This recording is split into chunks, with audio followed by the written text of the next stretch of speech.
Hello, and thank you for joining us for today's session. My name is Bart Day. I'm the president and CEO of Lutheran Church Extension Fund, and we're happy to partner with Lutheran Services in America. Lutheran Church Extension Fund supports the ministries of the Lutheran Church Missouri Synod by ensuring that financial resources and other related services are available now and in the future. Today, Dr. Harry Singleton will share a presentation on the historical and cyclical impact that systemic racism has on children, families, and communities of color, and the considerations that we as faith-based organizations must make if we are to disrupt its cycle. This webinar is part of the Lutheran Services in America Strengthened Services series, an ongoing virtual gathering of the very best minds in our space that is laser focused on examining and tackling the unintended consequences and uncertainties in today's climate. And so it is my pleasure to introduce Dr. Harry Singleton, theologian, author, and one of the most passionate and well-informed voices on race and religion in America today. For over 20 years, Dr. Singleton has made numerous television, radio, and podcast appearances to share his expertise. He is the author of several articles and has published 3 books: Black Theology and Ideology, White Religion and Black Humanity, and Divine Revelation and Human Liberation. He's just completed work on a 4th book, tentatively titled Forever in Thy Path: The Liberating God, to be released later this year. And he currently teaches in the African American Studies program at the University of South Carolina. And so please join me in welcoming Dr. Singleton. Thank you so much, Mr. Day, for that introduction. I'm indeed delighted to be with you today to share with Lutheran Services on a much needed topic among many crucial topics in the contemporary nation and world. I'm thankful to Lutheran Services for taking this kind of interest in a subject that historically faith-based communities have made a declaration not to deal with. And I commend you for dealing with a subject that many have considered controversial for so many generations. And so I'm glad you've taken up this mantle, not only theologically, but you've taken it up practically as well.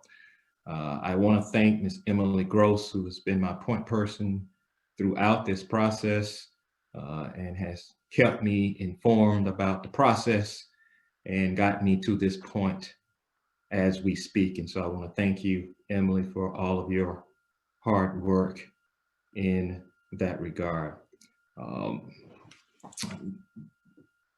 To talk about families within the context of African American life is to talk about families within the context where there has been an intentional effort on the part of racist antagonists and racist policies to prevent that family from forming in the traditional nuclear way, which in my judgment is the strongest presentation of the family. As a result of that, and this will come up, of course, throughout the discourse, African Americans have had to depend a lot on the extended family in rearing its children, namely because of racial antagonisms and the fact that those racial antagonisms have created economic hardships that have prevented parents directly from taking care of their children. And of course, not only economic hardships, but unfortunately untimely deaths, whether it be for health reasons, whether it be in encountering a criminal justice system, whether it be simply not being able to procure the resources necessary to take care of the family. And of course, resources are needed to build strong families. African Americans have had to resort to the extended family philosophy as we have not had the strong nuclear family from our beginnings in America to today. And today we want to talk a little bit why that has been the case. And certainly in your work, something you are probably familiar with,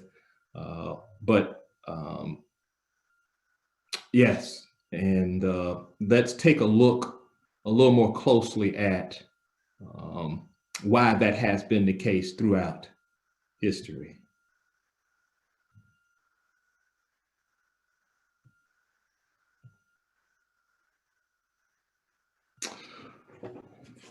Understanding the impact of systemic racism on Black families, our topic for today. We begin with the beginning, as I like to call it, or beginning with the beginning. When we look at the origins of African Americans in the colonies and what became the United States of America, we immediately face with the formation of the Slavocracy in the early to mid 17th century. That was a Slavocracy not only rooted in harsh labor and inhumane labor, but also rooted in a definite racial bias, namely for identification purposes. The darker skin of Africans served as a distinguishing natural characteristic to distinguish a free person who was normally white from a slave who was normally Black, although we did see as the country evolved, some free Blacks actually moved to what became known as the United States of America. From the beginnings of that trade, the family unit was attacked almost immediately.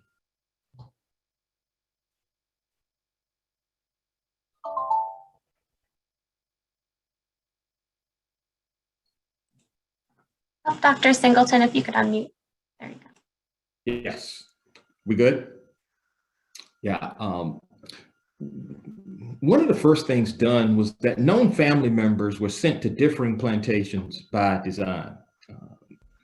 And of course, at this particular point in the formation of the Slavocracy, it was primarily for two reasons. Number one, to destroy social cohesion among slaves.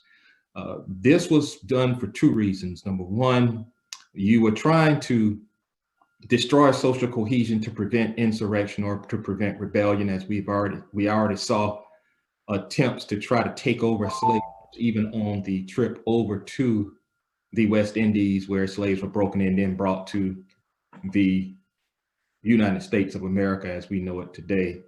And so those family members were sent to differing plantations to destroy the social cohesion of insurrection, but also to destroy the social cohesion of family, which for many slaveholders thought would be the foundation by which the insurrections would emerge. And so the primary reason was to destroy social cohesion from a macro analysis standpoint and from a direct family standpoint.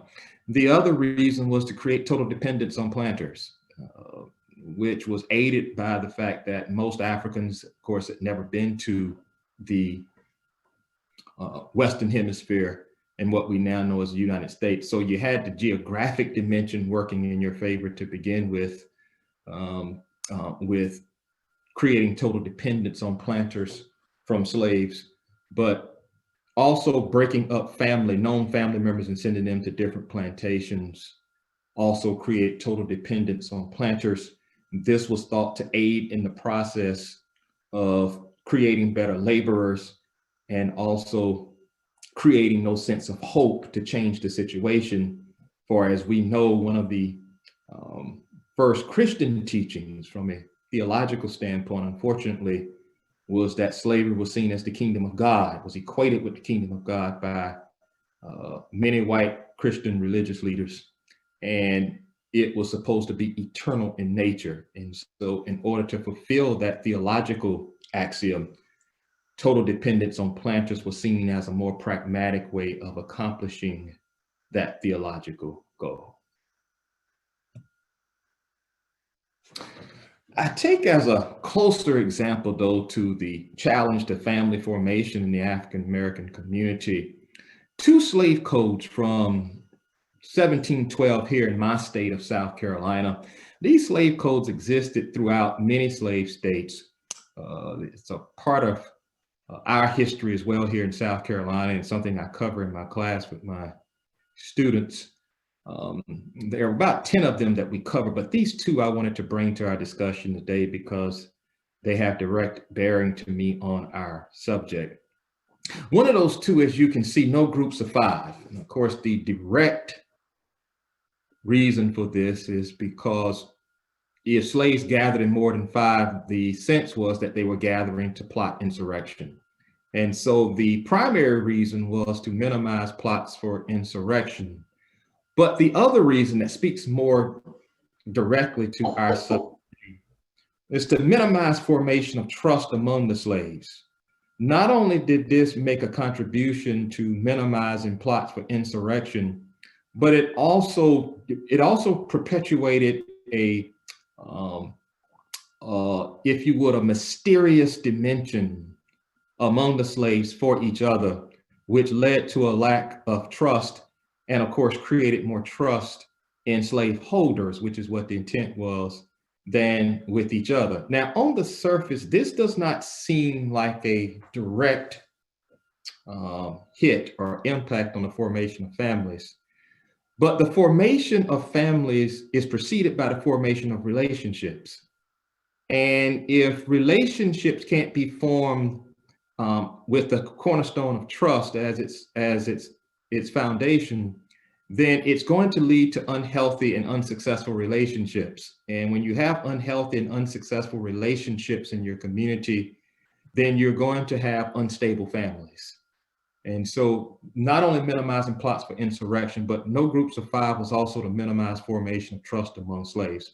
The second one speaks even more directly. This has more of a direct bearing that speaks to the separate levels of humanity that were being created between white humanity and Black humanity, between the humanity of whites and the humanity of African Americans. And so part of the dehumanizing process as slaves is to make sure that the slave community did not engage in the same humanizing rituals or processes in the life of the nation as whites.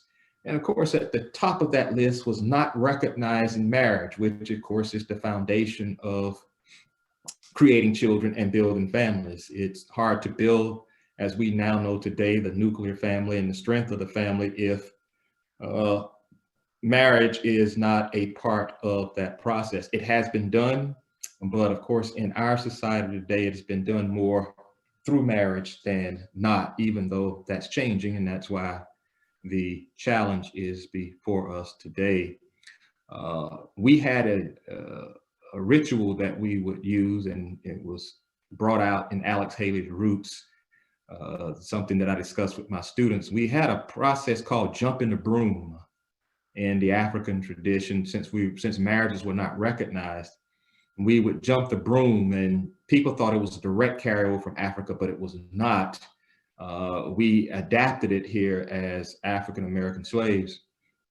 In Africa, what would happen is that when couples were newly married and moved into their first home, they would take a broom and walk out to the front of the house and sweep in front of it, with the folklore being that with the start of this marriage, they did not want it spoiled by evil wizards. And so we adapted that here in this context and referred to it as jumping the broom, but the marriage was still not recognized. Well, it's hard to build strong families when marriage is not recognized. Circumcision. This was something that was controversial then in comparison to Africa, where it's done as a ritual of manhood and it's done with no anesthesia, but it's done mainly for health reasons, particularly in the Western Hemisphere. As we know, a circumcised male, of course, has greater benefits to the process than an uncircumcised male. And it's seen as a more humanizing process for the man, we kind of do it, we do it at infancy now and think nothing about it. But this was disallowed, and many African-American men were not allowed to be circumcised as a measure of dehumanization. And of course, birth certificates were illegal. One of the things that our mothers used to do, and one of the things that we talk about and actually argue about as African-Americans, I heard my parents and grandparents arguing about when their children, my parents, were born, because they were not allowed to have birth certificates in the 20s and 30s and before, even up to the 50s and 60s in some cases. And I mean the 1960s, not the 1860s. And the mothers used to write down the birth date and year on a piece of paper and put them in the family Bible. That was our birth certificate. By the time I came along, we had the footprint and handprint birth certificates. I was born actually at a segregated hospital, and we had just begun to get birth certificates, and I was born in the 60s. And so the 1960s and not the 1860s. All of these undermines familial formation, but more particularly it undermines familial formation. And in doing so, racial devaluation becomes normative, which is what the intent was from the outset, to set apart and make a disparate and distinct creation of humanizing tendencies between the white community and the Black community. And of course, the bottom line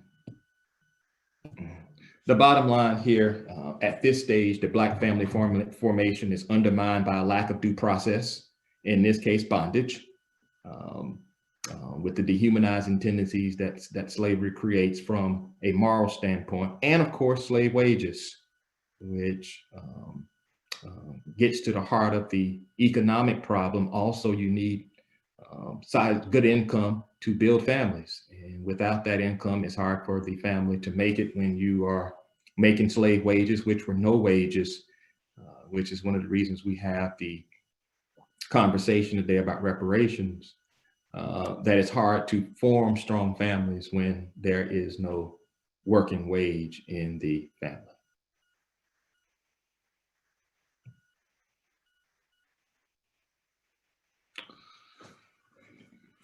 Well, as the backbone of slavery is broken by the Civil War,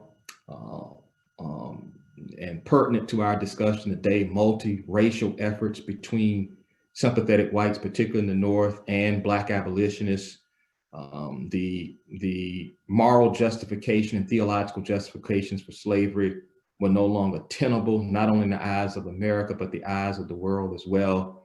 And it took a mix of concerned whites and determined Blacks to break the back of slavery, particularly as it was perceived as an eternal institution. But during post-Reconstruction, we see ourselves moving back to the same type of racially confining tendencies that place Black people in conditions comparable to their enslavement, if not in some cases worse than their enslavement. When we move to the age of Plessy, it's also important to keep in mind that everything became racially separated by law in the Plessy decision. Neighborhoods, schools, public parks, universities, theaters, hotels, restaurants, and of course, retail outlet restrictions, interstate travel, cemeteries and churches were also segregated by law. And so they were separate but unequal, which was the opposite of the language coming out of Plessy, of course, separate but equal, in which those conditions never were equal and never intended to be equal. But also we see the development here of a white intellectual tradition that was committed to perpetuating these disparate understandings of white and Black humanity, and of course, their direct contribution to not being able to lead to the formation of strong families. The post-slavery aesthetic mocking begins, as I call it, making mockery publicly of Black people's dark skin, of their bigger shaped lips and nose, and of course their different hair texture, their darker hair texture, begins in the early 20th century with noted author Charles Carroll in his publication of The Negro Beast. And this is when we begin in this work to see white authors with Carroll as their mentor begin to equate the humanity of Black people with that of lower animals, to begin to equate the humanity of Black people, particularly with apes and orangutans. And Carroll writes this book in 1900 and lays the foundation for perpetuating this understanding of African Americans, certainly as less than in their humanity, but more specifically on the level of lower animals that could be identified. This was very damaging to Black self-image, not only in the sense that it emboldened whites to continue in that process and use its power, particularly in mediums of mass communication, to perpetuate these images of Black people as being the close cousins in a derogatory way to apes and orangutans. But also too, it didn't allow strong family formation to develop, in the sense that because of these depictions, it was hard for Black men and Black people in particular to find a way economically in American life as we move into the 20th century. Post-slavery lack of human endowment begins in conjunction with the aesthetic features. We have here Thomas Dixon's The Leopard Spots, and now you're beginning to see a response to even the Reconstruction era, which was a very successful time for African Americans, but you see some white scholars here beginning to try to rewrite a narrative about race and racism, and really they're just resorting back to the slave understanding and narrative, but they're trying to establish that narrative again in the 20th century and did a pretty good job. We have conversations even today about Black people's so-called lack of endowment in comparison to that of whites: intellectual endowment, aesthetic endowment, cultural endowment. And it begins in many ways in the 20th century with Thomas Dixon's publication of The Leopard Spots in 1902, where he maintained that because of Black people's lack of human endowment in comparison to that of whites, that no amount of government intervention, we even begin to have this conversation, no amount of government intervention would help them in the notion that a leopard can't change its spots, that we as African Americans are eternally earmarked for inferiority. And Dixon's book went a long way in establishing that in the minds of many whites. The post-slavery criminalization begins. Robert Shufelt, this was a very important work and a very unfortunate work, The Negro Menace to American Civilization in 1907, where he begins to equate that diminished endowment that was taken up initially by Dixon with the so-called innate criminalization of Black people in general, Black men in particular. This lays the foundation for our contemporary criminal justice system, where there has been an acute bias throughout the decades against Black men. And I'll talk about that more in just a second. And so the notion of someone being a menace to civilization means that all good people, American people who love this country, need to band together and come against this menace that could destroy society because of his criminalizing innateness. That is given birth to by our first cinematic effort in America. The declaration of war against Black men begins, as I refer to it, with D.W. Griffith's Birth of a Nation. Actually, it's a cinematic effort that emerged, first of all, out of a novel written by that same Thomas Dixon, 2 posts above. 1906, he writes a book titled The Klansman. And in this book, he makes the case that the Civil War needs to be rewritten, that it needs a temporary narrative to it, that white men in the North and South shouldn't be fighting each other. White men in the North and South should be banding together to come against this menacing, criminally innate, and Black man who is lacking industry. And it was a very popular movie, and it certainly went a long way in creating the foundations of the contemporary criminal justice system. And it went a long way in emboldening particularly white Southern men to engage in macabre acts on Black men, particularly lynching Black men, particularly Black men who spoke out against segregation. And of course, those men were killed and left the family void, which made the family unstable and led to a growing amount of deviant behavior to get the attention of the nation and the world about the injustice that was happening to Black people at the time.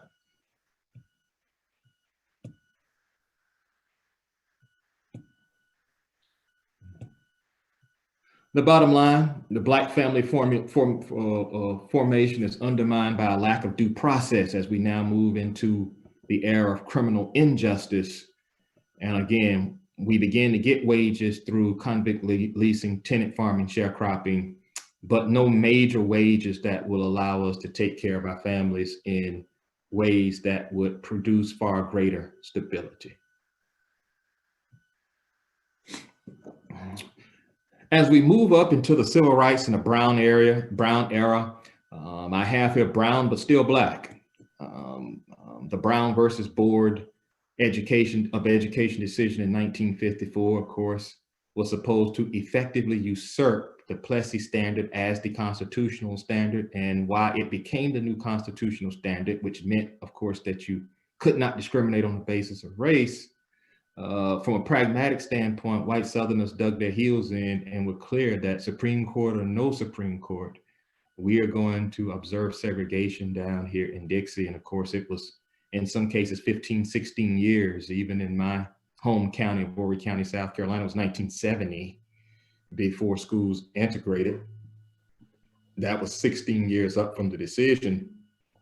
And of course, one of the goals of Brown was to get better quality schooling for Black kids, with, of course, it parlaying into better academic opportunities and then better economic opportunities. And so for the foreparents of Blacks in the early 20th century to come to the conclusion, and the NAACP Legal Defense Fund to come to the conclusion that education needed to be the area first and foremost that needed a transformational standard constitutionally, was not an era for whatever we're talking about in America racially. We are talking fundamentally about education or lack thereof. And so it was not an era for the LDF and for the NAACP to pursue education as the test case going forward. And we have been able to see over the years how access to education and higher education and finer schools have led to an increase in a Black middle class growing in number and creating the kind of economic stability that would allow individual Black men and women in their marriages to build strong families. We started doing that with Board Brown in the aftermath of Brown with busing.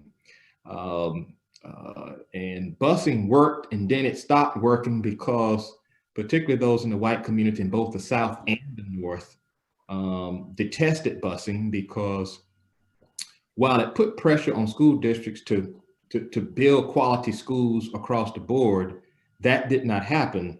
And of course, some whites were being bused to schools that were not as good as the ones in their community. Some Blacks were being bused to schools that were good and better than the ones in their community. But the goal was to create an environment where you have quality schools and to create better economic opportunities after academic opportunities for African-American young people, because family formation starts with preparing for life when members of the community are still in their formative years.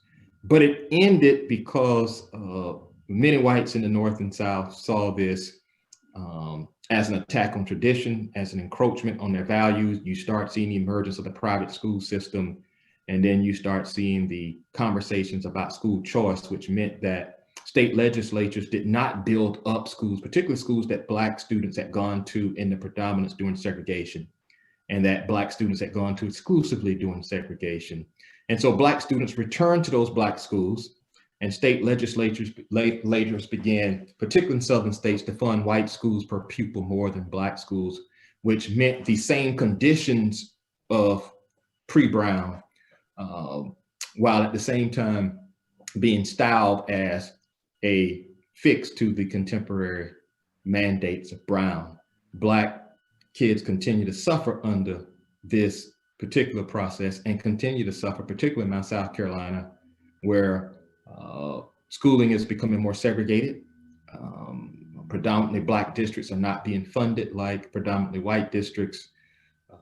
The state Supreme Court in 2014 actually told the state legislature, fix this problem. This is an embarrassment, where we still have schools that were built in the early 1900s that are being tended by Blacks in several counties in the state. And of course, the state legislature responded by saying that it had only responsibility to provide a minimally adequate public education to its students.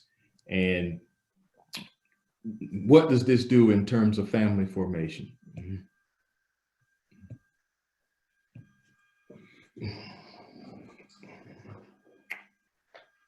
When we talk about family formation because of poor schooling, you're talking about the inability to pursue better schooling and the inability to succeed at that better schooling. What happens? You don't get a chance to fulfill goals in professions, and you don't get an opportunity to create the kind of economic situation that you need to build strong families. We take a look at both nationally and South Carolina. I call this the tail of the tape. I hope you can see this. I hope that the print is not so small that you can't see it. But you see from ProPublica, my source here, from the Brookings Institute, Black students lag behind their white counterparts in reading and math 2.5 to 3.9 years from the mid-late 80s consistently for the past few decades. And one of the reasons why is because of the response of state legislatures to the Brown decision, and at the same time trying to maintain their allegiance to a segregated education system. You're talking about 2.5 to 3 years. And I have taught in settings where I have seen this manifested on the college level if students made it that far. But you're seeing students graduate at 12th grade reading levels, mainly in the white community, and you're seeing Black students get to the 12th grade now on the 9th and 8th grade reading level. Now this presents two problems. Number one, they're going to lag behind on standardized testing, which is going to be used as a basis for denying them admission into college. They will not get an opportunity to pursue the kinds of careers that they need to build strong families, even though there are emerging white and blue collar jobs with the obtaining of a high school diploma that pay a decent wage. It, in the final analysis, though, still serves as a barrier to building stronger families. In South Carolina, as you can see via ProPublica, discipline is also an issue, and this strikes at the core of the education system itself and how in many instances it works hand in hand with the criminal justice system that has been unfair to African Americans since slave patrols and slavery. White students 3.2 times more likely to be enrolled in AP courses. And of course, generally students who are enrolled in AP courses are destined for high achievement in life. And this certainly helps in the formation of strong families. Black students, on the other hand, 3 times more likely to be suspended. So not only not in the AP system, the AP courses, but they are also not in school. And not being in school can contribute to a lot of deviant activity at a young age that gets young Black men and women involved in a criminal justice system that really does not, is not interested in their advancement. And so Black students make up 34% of the students in South Carolina, in my state, but 59% of the suspensions and 58% of the expulsions, almost 6 out of every 10, even though only 3 out of 10, 3.5, 10 make up the population. And so what happens is that it leads to the demand for social cohesion, but social cohesion in a deviant context, in a context of extrication, and it leads to the formation of gangs. It leads to the formation of individual deviant behavior, but more important, it leads to a disillusionment about America itself and its intentionality racially, which also does not go a long way in creating strong families.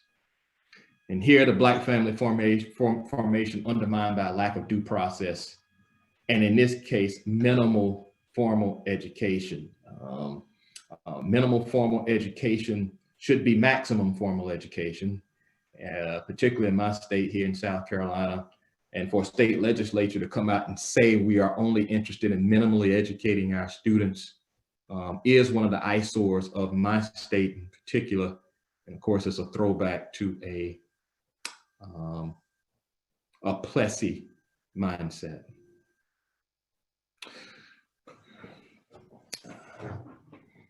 Historians usually go back and forth between which of these modern dilemmas has affected the formation of Black families most.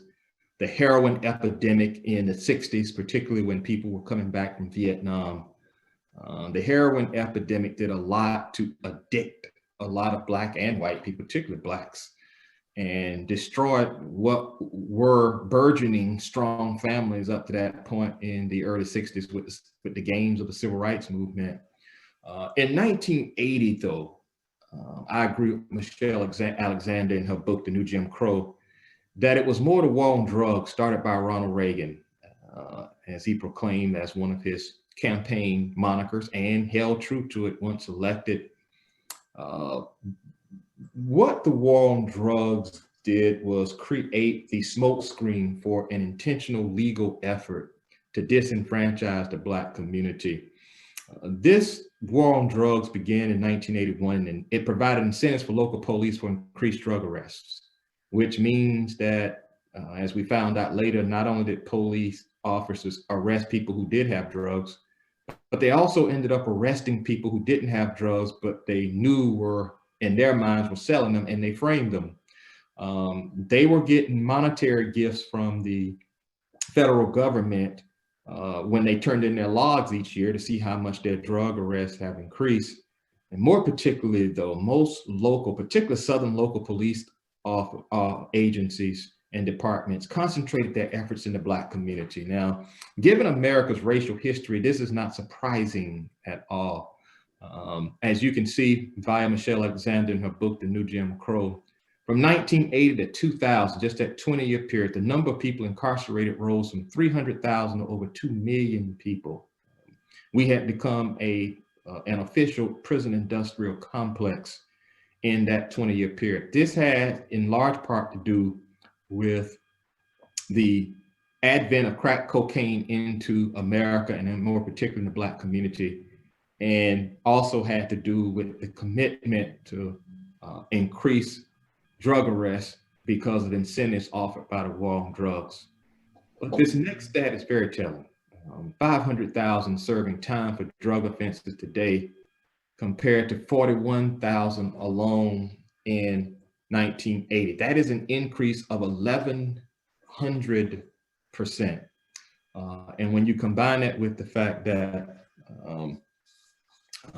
some district attorneys who get to determine if it's not a minimal sentence, to determine a number of years, were very unkind to African-American men as they routinely, particularly in Southern states, sentenced young Black men to longer sentences than young white men who were caught with the same amount of drugs. And so not only that, the difference between crack cocaine, powder cocaine used more in the white community, crack cocaine used more in the Black community. There were longer sentences for crack cocaine possession and distribution. This really set the family back. More and more young Black men were either dying or going to prison. Of course, more and more young Black men were imploding on themselves as well, when you combine that with the fact that many of them were selling drugs because they couldn't find decent paying jobs because they'd already been expelled by the school system. So you see these agencies working hand in hand to minimize the advancement and the development of many young Black men and women, and how it contributes directly to the lack of formation of strong families.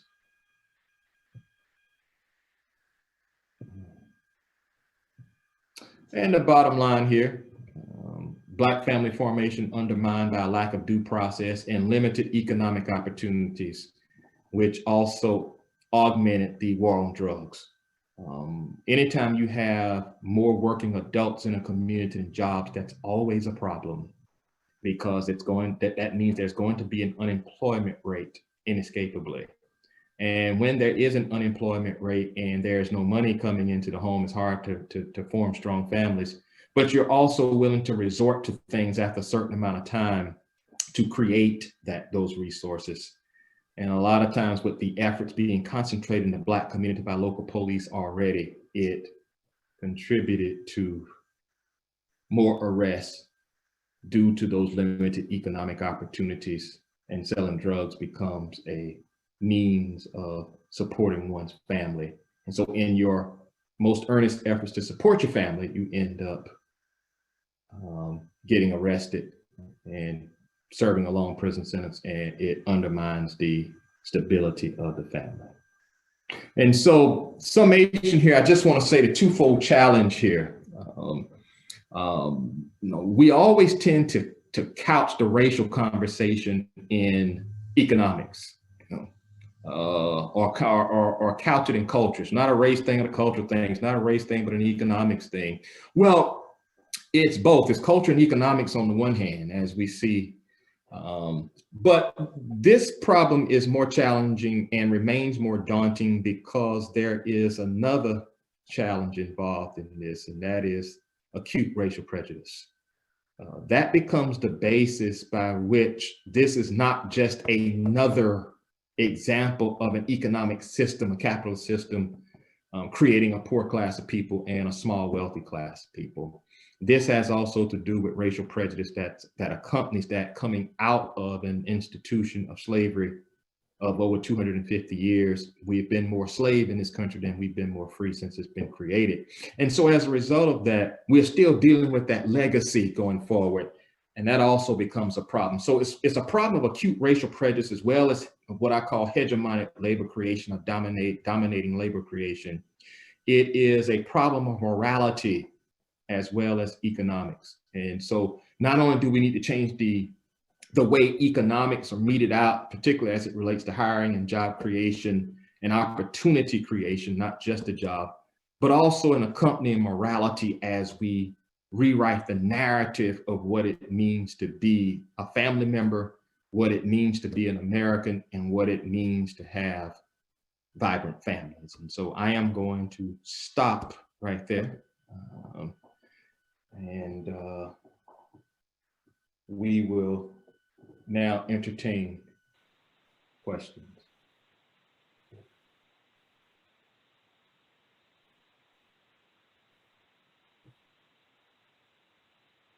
There are some questions in the chat box, but I think people can feel free to jump in to ask, or we can read them from the chat for you. Yes, thank you. We can start with Sandra. The ripple effect across history is very apparent. One thing leads to another and another. Dr. Singleton, what in your opinion is needed to stop the ripples or reverse the direction of the current? We can learn from the past, as you have shown. Knowledge is limited without a plan to use that knowledge. Thank you, Sandra, for your question. Thank you.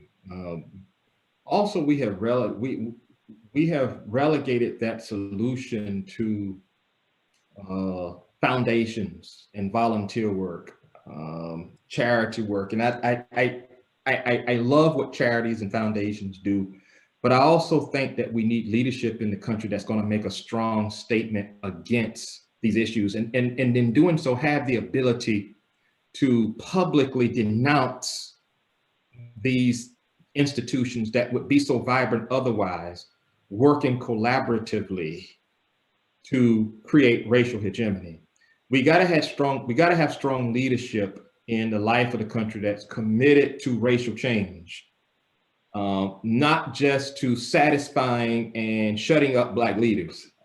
There has to be a willful and sincere attempt to say, we need to create another narrative, not one that stops conversation and dialogue, not one that stops criticism, but makes constructive criticism the cornerstone of that new narrative going forward.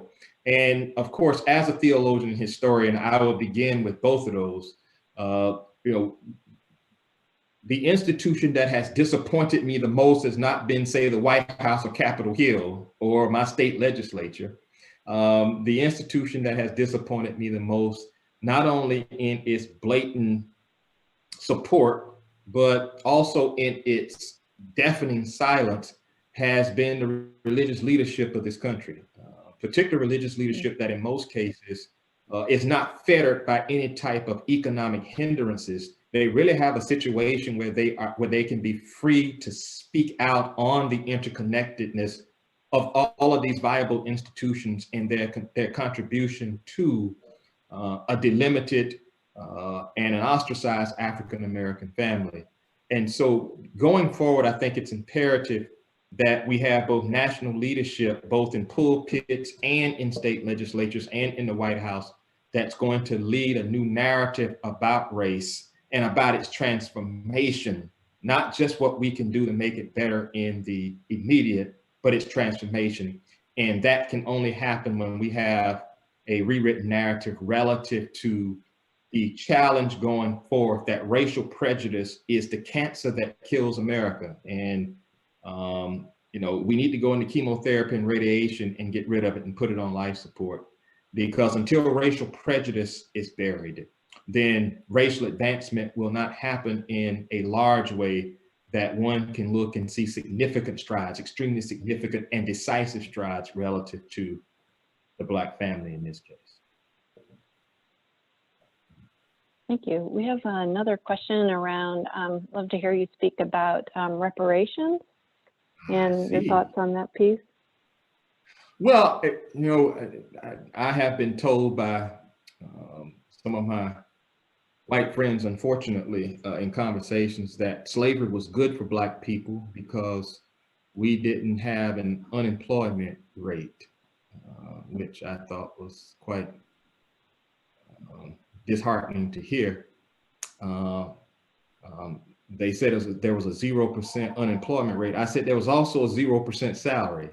And reparations is a good talking point to begin to repair the damages, particularly when we take into consideration we have sought to engage in reparations with Japanese Americans for what they suffered in internment camps in World War II, that we have created this working relationship with Israel and recognizing Israel's right to exist. We have not yet settled, namely probably because we are still living in America. That may work to the disadvantage of African Americans, but at some point there needs to be a serious discussion about paying the contemporary generation of African Americans for the unpaid labor of their forefathers. The first African American professor at the University of South Carolina was fired summarily in 1877 when the Hayes-Tilden Compromise happened. And at that time, Governor Wade Hampton suspended all Black people, expelled them, and kicked this man, Richard T. Green, off campus, and didn't pay him for the entire semester. And it came up when we dedicated a statue to him a few years ago. And one of the things I said to the president at that time is that we need to pay his family for the money he didn't get that spring semester, because he deserved it. Not only will this help America, but it will help Black people. Obviously, part of racism's sting is its deprivation of economics. And the historical conversation we've had about reparations is that, well, let's just make racial improvements as we move through America, then we won't have to have a conversation about reparations. Well, you won't have to have one, but you need to have a conversation about reparations because there's still unpaid labor that has not been compensated. And I don't think any of us would want to work for years or even a lifetime only to be told at the end of that life that there is no compensation. And so when we talk about reparations, that tends to be a very dividing and divisive term. I tend to place it in the category of compensation. And nothing can be more humanizing than compensating human beings when they work and compensating them at their market and what they work. It's one of the reasons we have the conversations we have about the minimum wage on Capitol Hill now. I understand the issues from both sides, both conservative and liberal, but I also understand the larger issue of a humanizing wage and a working wage. When you work and make that money, you can say you're off the unemployment rolls, that's a positive. But on the other hand, are you making enough to be able to, of course, support your family? And so as we have this conversation going forward, I would like to see that compensation. I'd like to see that compensation happen in a package, not necessarily with one lump sum, but also too in terms with cash and stock and bond options that help the Black community to build strong and vibrant communities.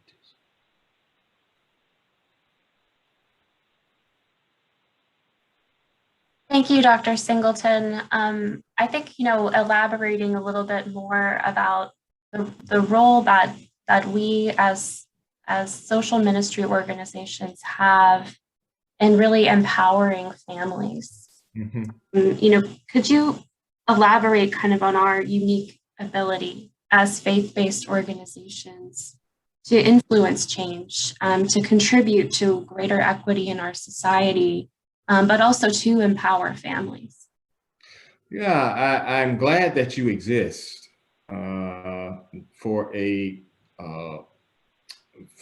as I said, religious life in America has been largely presented to us in individualistic terms, in otherworldly terms, in ecclesiastical terms, but has not been presented to us much in terms of how faith changes collective human relationships, relationships of human domination. And so we have needed the creation of a leadership tradition of faith leaders, like Walter Rauschenbusch and Reinhold Niebuhr from a theological standpoint, and like Martin Luther King and Frederick Douglass and Harriet Tubman from an abolitionist standpoint, and David Walker, to say to the world that, America's problem is not just racism. America's problem is also the Christian sanctioning of that racism. And so for a social justice ministry to emerge in that context, in that milieu theologically, is nothing short of miraculous. It makes the statement that, first of all, faith is not just an interior phenomenon. It is an exterior phenomenon. It is not a phenomenon just that doesn't deal with the religious individual, but deals with societal issues. And in doing so, we understand as an extension of faith, how strong families are, how vibrant families contribute to the increase of accountability of the body politic, and makes this contribution to the advancement of people who had been so historically deprived, in this case, Black people, and the formation of Black families. On the one hand, from a more direct standpoint, you are caught between the Scylla and the Charybdis of adoption, or like a social worker, making a determination as to whether this kid would be better off with their parents or parent, or with a foster home and adoption. And on the other hand, you are charged with the responsibility, of course, of trying as best as possible to maintain social cohesion among the Black community. And so that's a pretty difficult tightrope to walk, but it is a necessary tightrope to walk. Any help in the way of advancing the racial cause is always a tightrope between historic unions that have sanctioned what has happened, and of course, you're trying to create a new narrative for talking about in living race on the other hand. So I would say going forward that to make sure that you are being true to yourself and being true to the community as you make your individual decisions about particular children, what's best for them, where they need to be placed most. Make sure you're placing them with homes that are going to make them proud of their Blackness, make them aware of their history, and make them aware of both the joys of being an African American and the tradition you inherited, and also the pitfalls that directly beset that particular African American young man or young woman. Of course, we have seen in the last 3 days 4 African American people killed, 3 of them killed by the police, and that is a real pitfall in American life that is rooted in a historically unfavorable relationship between law enforcement agencies that have been informed by, unfortunately, a racial dynamic and a racist dynamic in their interaction with the African American community in general, African American in particular, even beginning with the slave patrols on the plantation. So make sure that they understand what it means to be Black in America. And make sure they understand the, like I said, the joys and the benefits that come along with what they have inherited. Dr. Singleton, thank you so much for just a comprehensive, in a short amount of time, just contextualizing what it is we talk about so often and often don't talk about enough. And I guess this might be a little bit more of a framing question as the last question before we wrap up. But, you know, in sharing what was really white supremacy origins and continuation of our country, I wonder how we might be your thoughts on how we can reframe this idea that we must, like, quote unquote, address the Black family versus address white supremacy. And so, you know, we need to provide service and support and understanding of what Black families need and how they have been treated in the past. But I guess my question is, from what I have learned and my experience in listening to you, is that won't be successful unless we actually look at the white supremacist systems we've created. And so I kind of wonder how you think about that reframe, where instead of like this, I don't know if this is making sense, but like honing in on like the problems or the challenges, really honing in on fixing our white supremacist power structures. Well, it has been my experience that because of its presence, whatever solutions you engender will ultimately encounter that white supremacy, because that white supremacy is designed for Black families to remain as they are. So you're trying to change a situation that exists. And part of the problem has been that we have been dealing with a leadership in the history of this country that love the existing situation and are hardened to change. So whenever you talk about the Black experience from day one as slaves to this present moment as we have this conversation, there's only been one thing on the Black community's mind: change. We got to change. We can't stay slaves. We can't stay segregated. You know, we can't continue to be victims of a criminal justice system racially. We're always looking to eradicate status quos racially.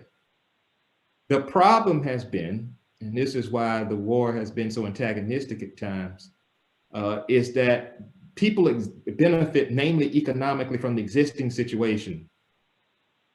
And so you would be operating out of naivety to think that you can engender changes without encountering white supremacy. We've encountered it as Black people whenever we have tried to advance our situations, try to advance I mean, droptomania was a term that was used to say that Black people had a psychosis for actually running away from the plantation.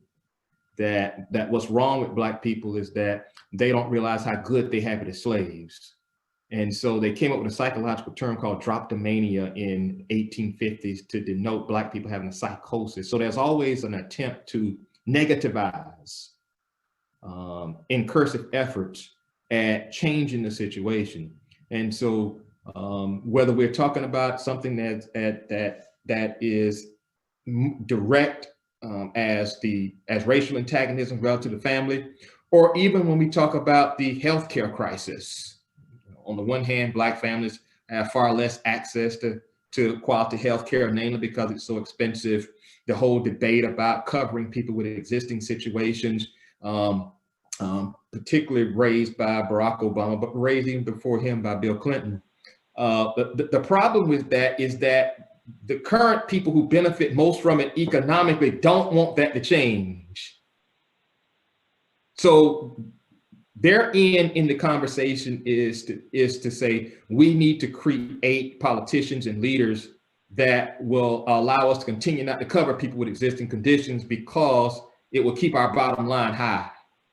And so whether we're talking about race or whether we're talking about a profound economic issue that impacts race, you're dealing with a situation in any context, and the next generation is going to have to deal with this as well. How do you push change in a society where people benefit to the tunes of millions, hundreds of millions, and billions of dollars a year with the situation being as it is? And so the confrontation endures, and it's going to endure until there is a new morality and ethic that compels human beings to conclude, if this is happening to the poorest human beings in the nation, if they're having this problem getting this kind of access because we want to make sure everybody gets access at a wage they can afford, then we can't continue to do things this way. We have not yet arrived at that type of level of understanding morally, which means that the challenge then endures relative to the clash between those who want to keep the existing situation and those who want to change. Thank you. Wow. Thank you so much, Dr. Singleton. As we all know, this has been a really hard week as we reflect about how Black families are treated, and you just referenced that. And giving everything going on in this moment, we're so thankful for your generosity of time and your openness to sharing your work, so thank you. Your presentation, your remarks, and your scholarship certainly challenge all of us to reflect on how we do our work and how we can lift up and prioritize dismantling systems that hurt Black families. So thank you for spending your Friday afternoon with us and really helping us think through this and starting these conversations and being a partner. I'd like to thank Ted Goins and the team at Lutheran Carolinas for connecting us to Dr. Singleton. That was a great connection, and everyone else on the Zoom room for their time. We'll receive a follow-up email containing all the materials from the webinar, including the full recording, because I know we'll all want to go back and reflect on that, and the slide deck along with additional resources. So we look forward to seeing you all at our next webinar Tuesday, April 27th, and there'll be emails around that. But once again, thank you all for the conversation and the commitment to this work. Take care. Have a good weekend. You do the same.